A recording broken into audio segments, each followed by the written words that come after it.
بسم الله الرحمن الرحيم.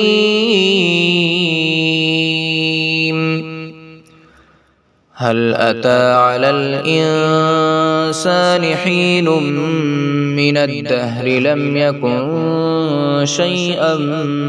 مذكورا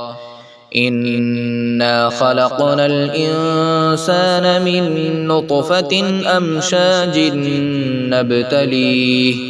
نبتليه فجعلناه سميعا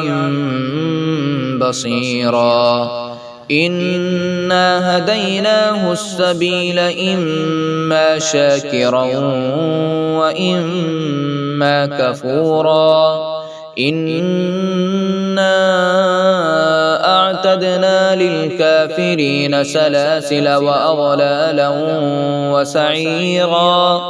إن الأبرار يشربون من كأس كان مزاجها كافورا عينا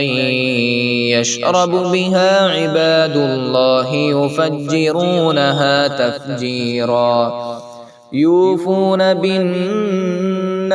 ويخافون يوما كان شره مستطيرا ويطعمون الطعام على حبه مسكينا ويتيما وأسيرا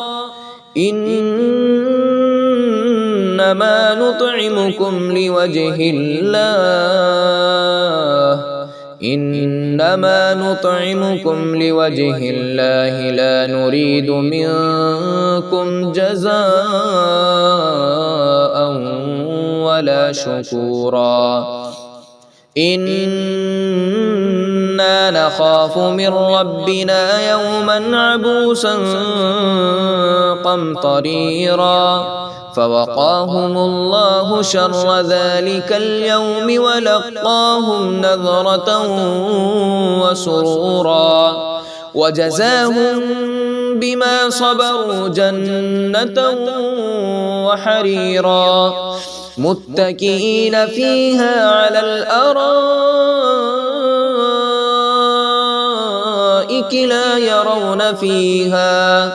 لا يرون فيها شمسا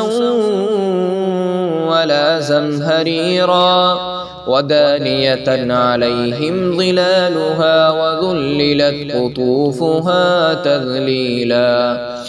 ويطاف عليهم بآنية من فضة وأكواب كانت قوارير من فضة قدروها تقديرا ويسقون فيها كأسا كان مزاجها زنجبيلا عينا فيها تسمى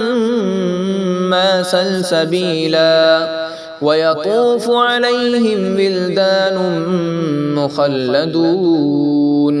إذا رأيتهم حسبتهم لؤلؤا منثورا وإذا رأيت ثم رأيت نعيما وملكا كبيرا عاليهم ثياب سندس خضر واستبرق وحلوا أساور من فضة وسقاهم ربهم شرابا طهورا إن هذا كان لكم جزاء وكان سعيكم مشكورا